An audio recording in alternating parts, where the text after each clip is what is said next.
ओम श्री कृष्णाय वयं नमः। श्रीमद् भगवद गीता पंचमो अध्याय। हम अभी 19 श्लोक तक कर लिया था। आज हम 19 से आगे करेंगे। आज 27 मई 2021 गुरुवार थर्सडे है और आज हम 20वें श्लोक से आगे करेंगे। एक बात विशेष ध्यान देने की है और वह यह है कि जो हमने पिछले 3 श्लोक के अंदर परमात्मा तत्व का ज्ञान की बात की थी, तद्बुद्धय तदात्मान तन्निष्ठा तत्परायण गच्छन्त पुनरावर्तिन ज्ञान निर्धूत कल्मषा।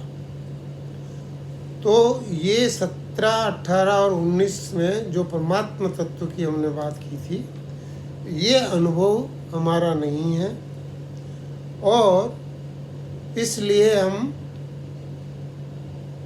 गीता के कई दूसरे विवेचन और संत लोगों की लिखी हुई वाणी का सहारा लेके आगे चल रहे हैं। यहाँ पर एक सबसे मुख्य बाधा ये आती है कि लोग ये समझते हैं कि वो कर्म कर रहे हैं और वो कर्म कर रहे हैं वो कर्म योग है। ये एक बड़ी विचित्र बात है, क्योंकि अभी तक हमने गीता का जो पठन किया है उस पठन का मैं आधार आपको देना चाहता हूँ और आप समझिए कि इसके अंदर हम कितने गलत हैं। हम कर्म को कर्म योग समझ के जो काम करते हैं उसमें कोई फायदा नहीं होने वाला।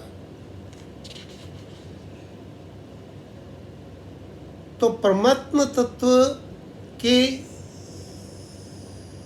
प्राप्त होने के बाद अगले श्लोकों में इनके लक्षण बताए जाएंगे। तो वो तब तक हमको समझ में नहीं आएंगे जब तक हम कर्म योग को ठीक से नहीं समझें। कर्म योग चैप्टर 2 से सांख्य योग के बाद में कर्म योग भगवान ने स्टार्ट कर दिया था और श्लोक 47 से लेके 53, 47 से लेके 53 तक भगवान ने बताया था कि कर्म योग कैसे प्राप्त किया जाता है।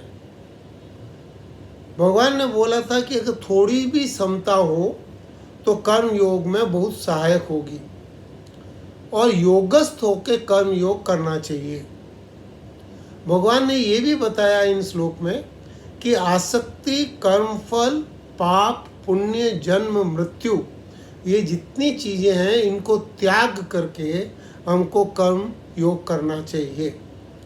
कुशलता पूर्वक हमारे कर्म को करना चाहिए। हमारे कर्म को बड़े कुशलता पूर्वक, सावधानी से, तत्परता से हमको करना चाहिए। बुद्धि के शरण में निर्विकार होकर ये कर्म करने चाहिए।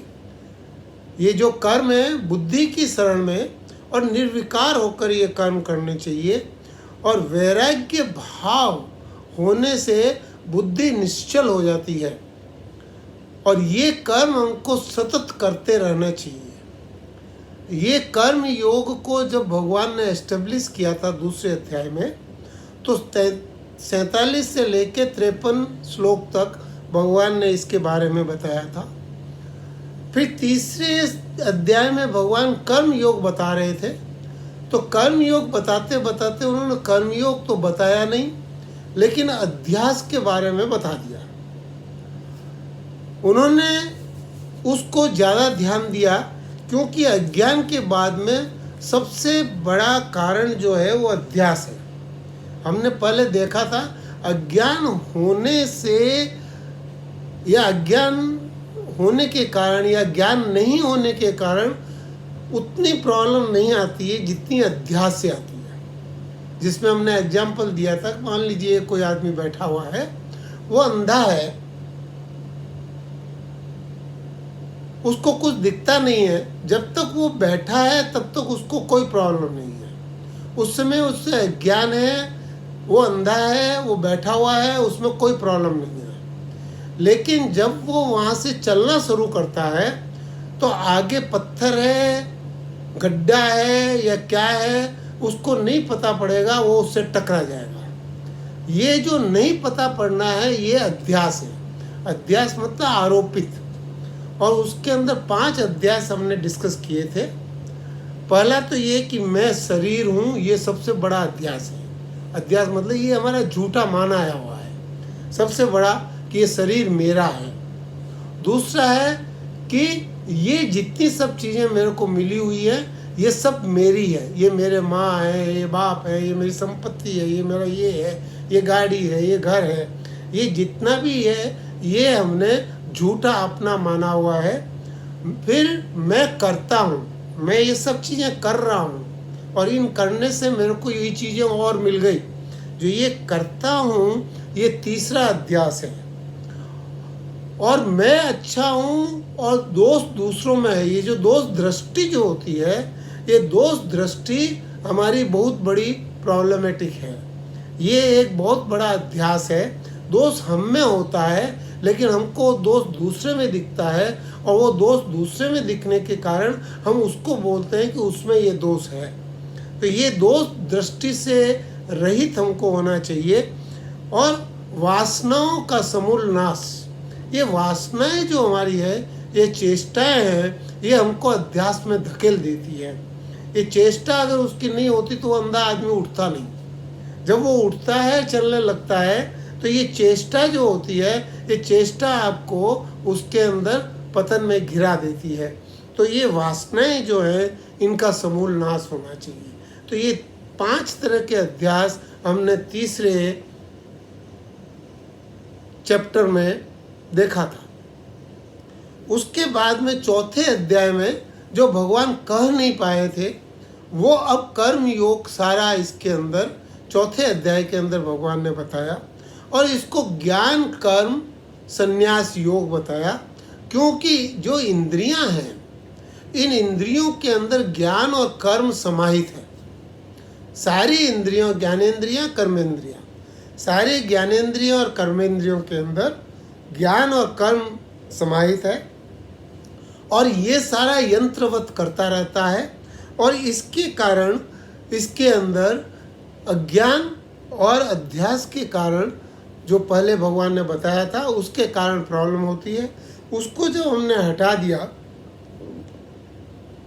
तब भगवान यहाँ पर बताते हैं कि कर्म योग के अंदर क्या करना चाहिए, कि यज्ञ शेष का अनुभव करना चाहिए। यज्ञों के प्रकार बताए, ज्ञान यज्ञ को श्रेष्ठ बताया, गुरु से ज्ञान लेना चाहिए, तद विद्धि प्रणिपातेन परिप्रश्नेन सेवया। तो ये गुरु से ज्ञान लेना चाहिए। और पापी से पापी आदमी भी भगवान कहते हैं कि वो मेरे पास आ जाए, सारे पापियों को इकट्ठा कर लो, और जो सबसे बड़ा पापी है उसको मैं ज्ञान नौका में बैठा देता हूँ। ये संसार सागर, भव सागर में, इस पाप सागर के अंदर से पार हो जाएगा। तो ये जो है पापी होना,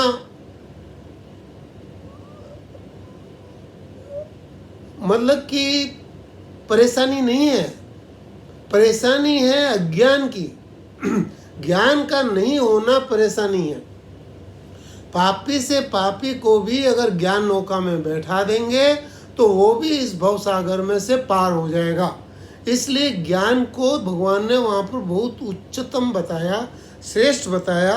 और आगे बोला कि श्रद्धावान लभते ज्ञानम, श्रद्धावान ज्ञान को प्राप्त होते हैं। और साथ में ये भी बोला, जिसमें श्रद्धा नहीं है उसमें संशय होगा, और संशयात्मा विनश्यति। तो ये सारे जो चीज़ें हैं, ये करने के बाद में कर्म योग की प्राप्ति होती है। कर्म योग की प्राप्ति मतलब कर्म योग इन तरीके से करते हुए हम उस सिद्धि को प्राप्त होते हैं जिस सिद्धि में हम उसको कर्मयोग बोल सकते हैं। जब हम ये कर्मयोग करते हैं, भगवान बोलते हैं कि इस समय तेरे को अपने अकर्ता का अनुभव हो जाता है। जब तुम इसको लगातार सततम इसको करते रहते हो तो तुम्हें अकर्ता का अनुभव हो जाता है। ये हमने पिछली बार बात किया था। अकर्ता का अनुभव होने के कारण उसको पता पड़ता है कि मैं परमात्मा हूँ, क्योंकि अकर्ता तो एक ही है और वो है भगवान। और जब मैं अकर्ता हो गया कर्मयोग के अंदर तो मैं भी भगवान हो गया। मतलब कि अहंकार का समूल नाश, जड़ता का समूल नाश यहाँ पर हो जाता है। तो ये जो चीज़ है ये हमने पिछले उसमें देखी थी। और इसको जब हो जाता है तब हमारा मन शांत हो जाता है। मन जब शांत होता है तब हमको इस ज्ञान की प्राप्ति होती है। यहाँ पर भगवान ने ये बताया कि ज्ञान जो है ये बुद्धि का वाचक है। ज्ञान कहाँ प्राप्त होता है? कि बुद्धि में। कर्मयोग क्यों करते हैं? कि कर्मयोग इसलिए करते हैं कि हमारा अंतकरण शुद्ध हो जाए। जब अहंकार का नाश हो गया, मन शांत हो गया, मन किसी से बात नहीं करता है, तो जब मन शांत हो गया और अहंकार का नाश हो गया तो सिर्फ बुद्धि बचती है। तो बुद्धि के अंदर परमात्मा का प्रवेश होता है। तत् बुद्धय तदात्मान तन्निष्ठा तत्परायण 70वां श्लोक। तो ये जो चीज है ये यहाँ पर जब होता है तब कलमश रहित हो जाता है आदमी कंप्लीटली कलमश रहित हो जाता है। वो कहा ना कि प्रेम की गली इतनी सकड़ी है कि उसके अंदर या तो मैं ही आ सकता हूँ और या तो परमात्मा ही आ सकते हैं। मैं का मतलब अहंकार। जब अहंकार का नाश होता है तो परमात्मा वो जगह ग्रहण कर लेते हैं। तो सबके हृदय में परमात्मा रहते हैं, ये हम कहते हैं। जब तक ये अहंकार का नाश नहीं होता है तब तक परमात्मा इसमें प्रवेश नहीं कर सकते। प्रवेश नहीं कर सकते का मतलब उसका हमको अनुभव नहीं होता है। ये जो अनुभव है वो ही ज्ञान है। तो ये जब हमको अनुभव हुआ तो ये जो अनुभव होता है ये हमको कहाँ पे होता है? कि बुद्धि के अंदर हमको ये होता है। तो हमारा अहंकार मिट गया, मन शांत हो गया, बुद्धि के अंदर ये प्रकाश जागृत हो गया। तो ये जो आत्मा है ये फिर बोलते हैं पुनरावृत्ति को नहीं जाती है, ये फिर परमात्मा के धाम में पहुंच जाती है, क्योंकि निर्दोष सम ब्रह्म है। ये हमने यहाँ पर देखा था। और भगवान ने एग्जाम्पल के साथ में बताया था कि जैसे कमल कीचड़ से बिल्कुल अलग रहता है, कीचड़ से बिल्कुल अलग रहता है, इसी तरह ये योगी सबसे अलग रहता है। ये योगी कौन? कि कर्म योगी। ये कर्म योगी, अब ये समझिए ये कर्म योगी कौन सा है? कर्म योगी जिसको ज्ञान की प्राप्ति हो गई है। कर्म योगी को भी भगवान बोलते हैं मैं वही तत्व ज्ञान देता हूँ जो मैं दूसरे को देता हूँ, मतलब ज्ञानी को देता हूँ। तो कर्म योगी को भी भगवान वही ज्ञान देते हैं जो कि ज्ञानी को देते हैं। तो यहाँ पे भगवान बोल रहे हैं कि ये जो चीज़ है ज्ञान सूर्य की तरह परम तत्व परमात्मा को प्रकाशित कर देता है। ये हमने 16वें श्लोक में पढ़ा था कि ये जो ज्ञान है ये सूर्य के समान उदय होता है। निर्माण विभाग और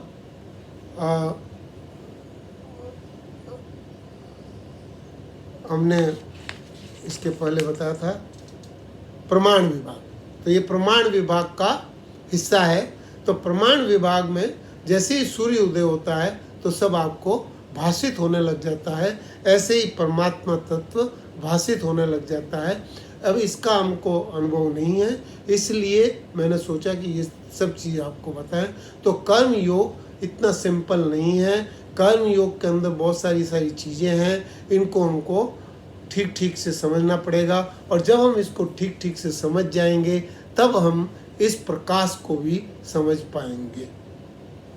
अब हम आगे का श्लोक लेते हैं, 20वां श्लोक, और देखते हैं कि ऐसे ज्ञानी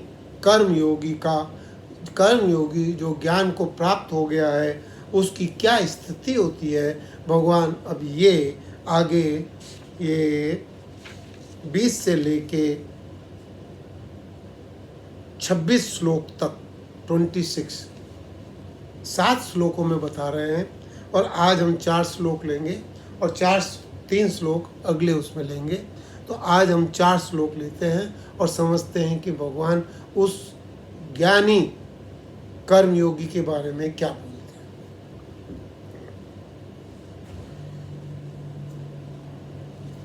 20वां श्लोक, न प्रहृष्येत् प्रियं प्राप्य नो द्विजेत् प्राप्य चाप्रियं स्थिरबुद्धिर्सम्मुढो ब्रह्मविद् ब्रह्मणि स्थिता। ऐसा ज्ञानी कर्मयोगी क्या है कि ब्रह्म को जानने वाला ये ब्रह्म में स्थित रहता है।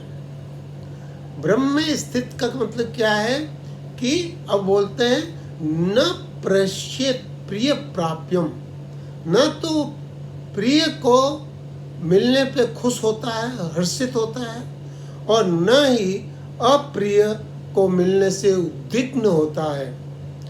ये जो प्रिय और अप्रिय का जो है ये उसको ऐसा नहीं है कि उसको ज्ञान नहीं है, उसको ज्ञान है, लेकिन उस ज्ञान के अंदर उसके पास इतना भी समय नहीं है कि वो उसके बारे में कुछ सोच सके और उसके बारे में कुछ कह सके, क्योंकि उसका मन शांत है, अहंकार है नहीं और बुद्धि में परमात्मा का वास है। तो उसके अंदर कहीं भी प्रिय अप्रिय को देखने का समय नहीं है। ये जो चीज़ है, ये जो गीता में बताया है प्रिय अप्रिय का, ये कई जगह पे बताया है, लेकिन हर जगह स्थिति अलग अलग है। यहाँ पर मन की स्थिति है, जब मन शांत हो जाता है उस समय क्या है। तो ये जब इंद्रियां शांत होती है या दूसरी कारण होता है, जैसे कि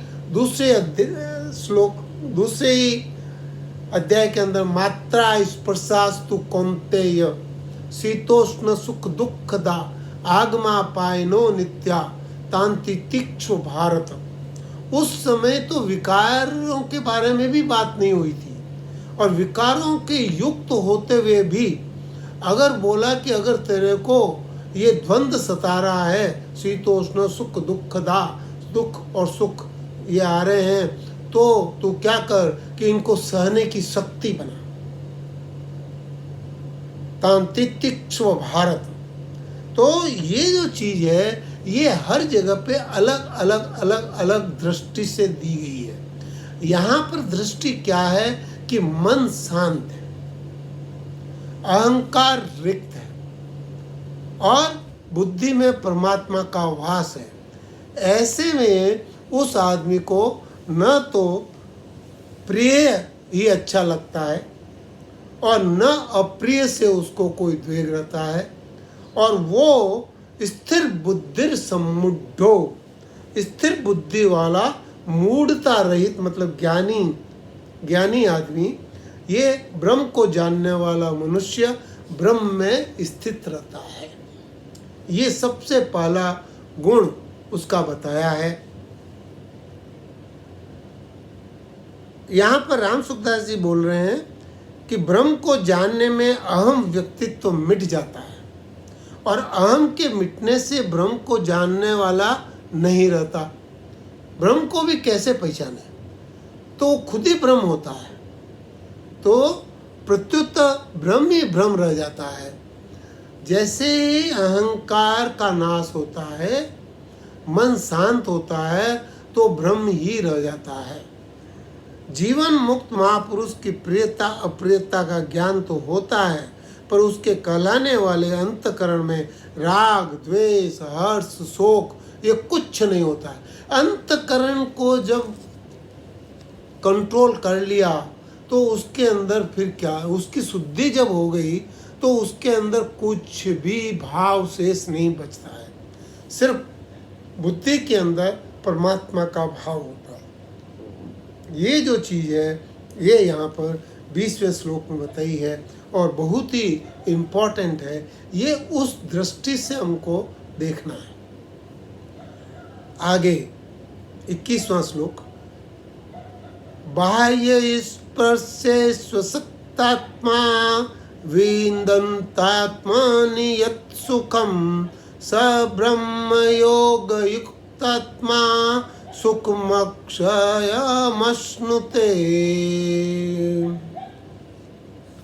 अब यहाँ पर भगवान क्या बोल रहे हैं कि बाह्य स्पर्श, प्राकृत वस्तुओं का जो स्पर्श है, बाहर की वस्तुओं का, में आसक्ति रहित अंतकरण वाला जो साधक होता है, जिसका आसक्ति रहित हो गई, अंतकरण शुद्ध हो गया है,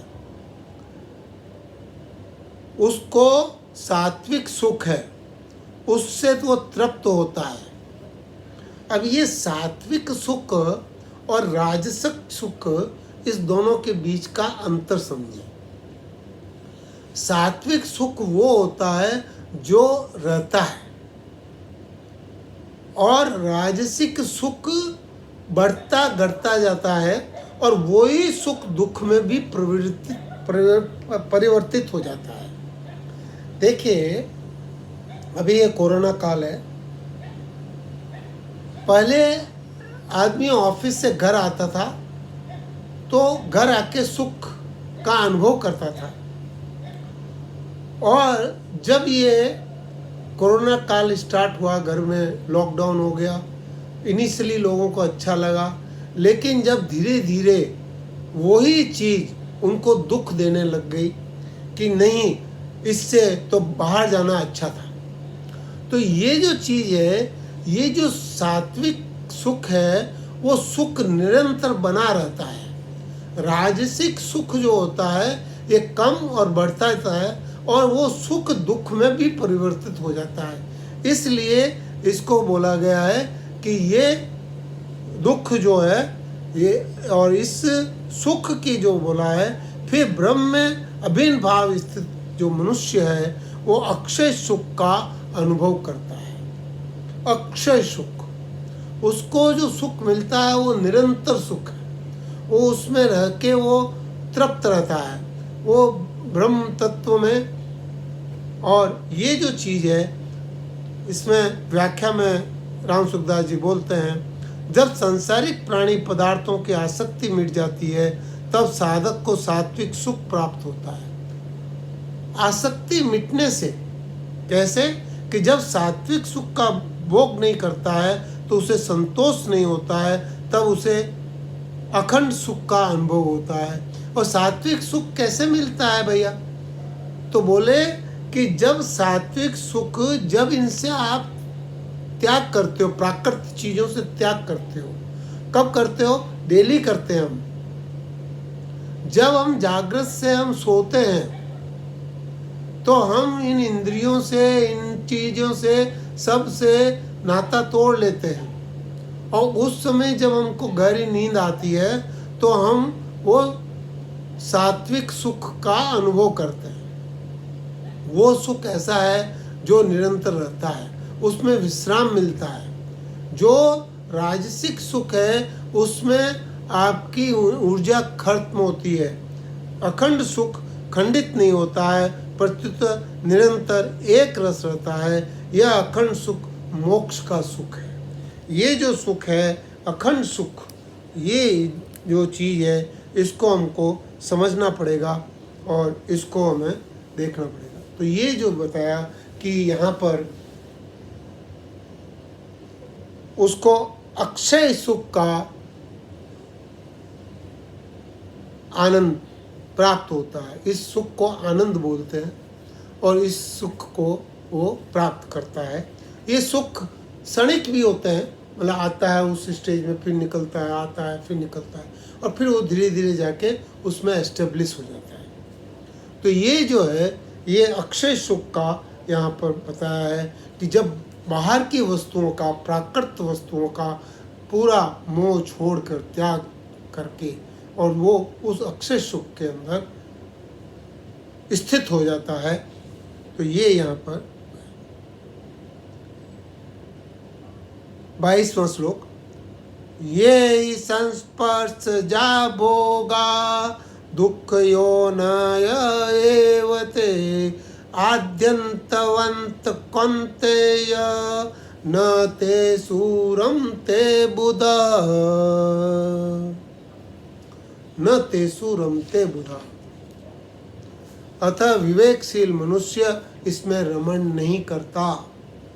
विवेकशील ज्ञानी, वो कर्मयोगी जो उस ज्ञान की प्राप्ति कर ली है, वो इसमें रमण नहीं करता। किस में रमण नहीं करता?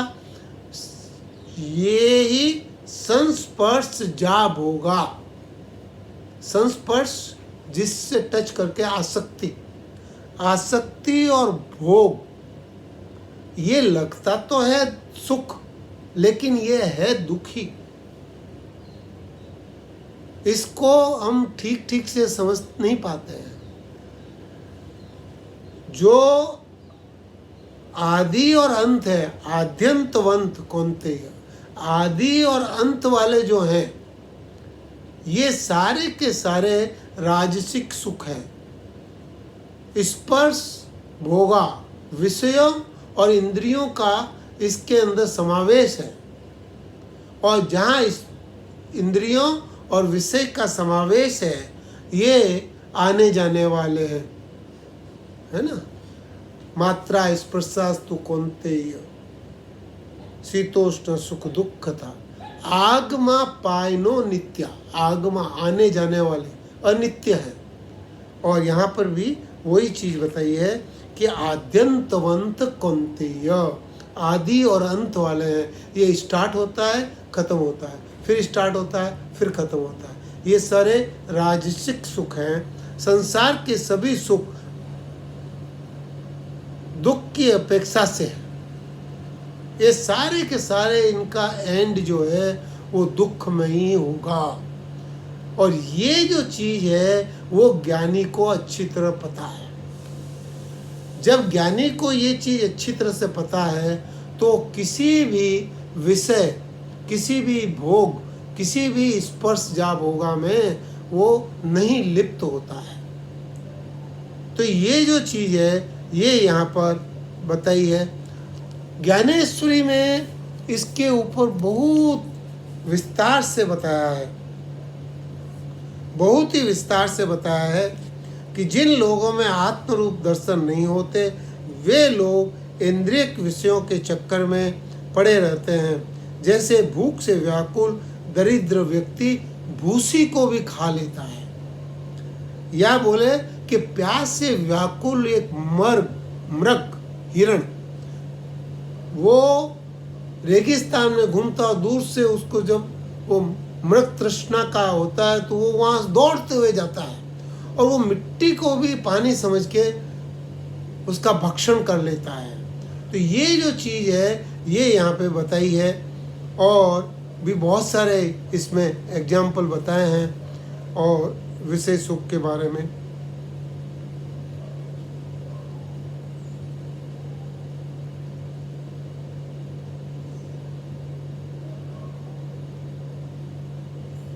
इसलिए इसमें बताया कि इन विषय सुखों के अंदर नहीं पड़ना चाहिए, और ज्ञानी को इनसे अपने आप को अलग रखना चाहिए।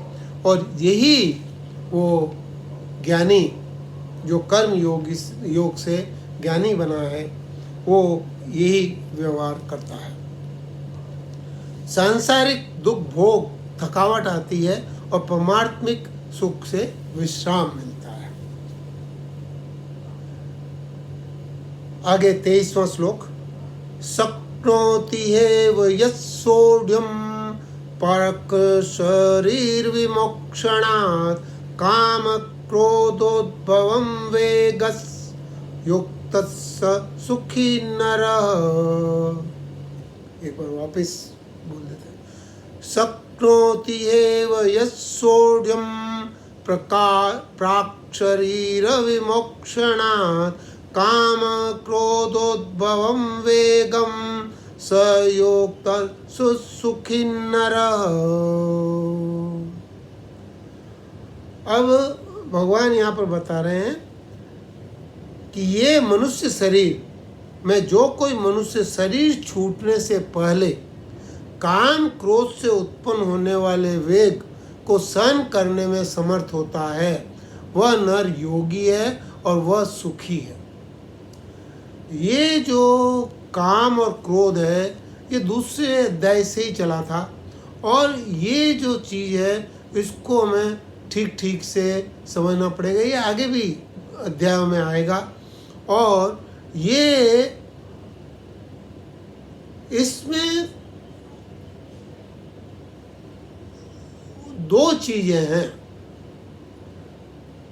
एक तो जब हमारे को किसी चाहना पे चोट लगती है तो उसके हिसाब से ये होता है, और दूसरा ये है कि मैं अपने अंदर इसके बारे में क्या सोचता हूँ, और उसके कारण ये दोनों साइड में मिलजुल के होता है।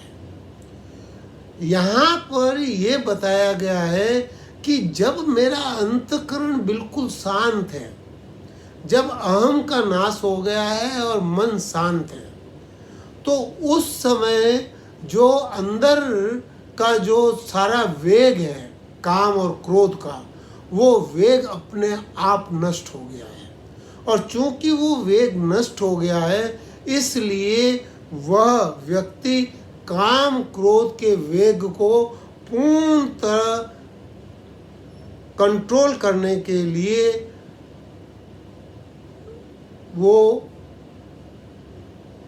एक तरह से कह दीजिए तैयार है, या एक तरह से कह दीजिए एक्चुअली तो क्या है कि यहाँ पर वो व्यक्ति बिल्कुल अपना कुछ भी प्रोटेक्शन नहीं कर सकता है।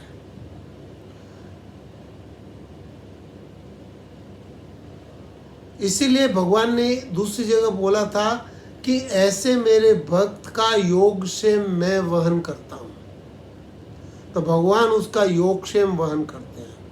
लेकिन यहाँ पर समझने की बात यह है कि जब मेरा अंतःकरण शुद्ध हो गया, जब मेरे अंतःकरण में कोई भी हलचल नहीं है, उस समय काम और क्रोध का वेग मेरे को छू तक नहीं सकता है। ये है यहाँ का विशेषता। इसलिए बोला गया है कि जब हृदय में भगवान बैठ जाते हैं, मतलब कि जब मेरे को हृदय में भगवान का अनुभव हो जाता है, हृदय में भगवान के दर्शन हो जाते हैं, तो उस समय उसके बाद मेरे अंतःकरण में कोई भी हलचल नहीं होती, और हलचल नहीं होने के कारण काम क्रोध का वेग तो ऐसे ही निकल जाता है जैसे कि वो हुआ ही नहीं। जैसे ज्ञानेश्वरी में बोला है कि जैसे कि हाथी चल रहे हैं और मृगों का झुंड आ गया, तो उन हाथियों को कोई असर नहीं पड़ता, वो अपनी मस्त चाल में चलते रहते हैं और उनके उसमें कोई फर्क नहीं पड़ता है। तो ये जो चीज़ है, ये जो वेग सहन करने की जो ताकत है, ये वेग सहन करने की ताकत इसलिए आती है कि अंतःकरण बिल्कुल शांत है। विवेक की साधक को चाहिए कि काम क्रोध आदि विकारों के आरंभ में ही सहन कर ले, और उसके ये आरंभ की जो बात है वो बिल्कुल अलग है। यहाँ पर जो बताया गया है ये उसके लिए बताया है जिसको ज्ञान, परमात्मा तत्व का ज्ञान हो गया। 1000 सूर्य का जो प्रकाश था वो उसको मिल गया और उसका अंतःकरण शांत हो गया है। जब अंतःकरण आपका शांत हो गया है, अब किसी भी तरह का कोई काम क्रोध का वेग आप उसको उसको सहन करने में वो सबल है। तो ये जो चीज़ है, काम क्रोध आदि में वश में नहीं होने वाला साधक वास्तव में योगी है, और योगी होता है, यही वास्तव में सुखी नर है। ये इसी को सुखी नर बोला गया है, और ये जो चीज़ है ये हमको समझनी चाहिए। आज हमने विशेष करके 4 श्लोक लिए थे और ये जानने की कोशिश की थी कि ये जो प्रभाव है, ये प्रभाव किस कारण से है। ये प्रभाव अंतःकरण की शांत स्थिति के कारण है।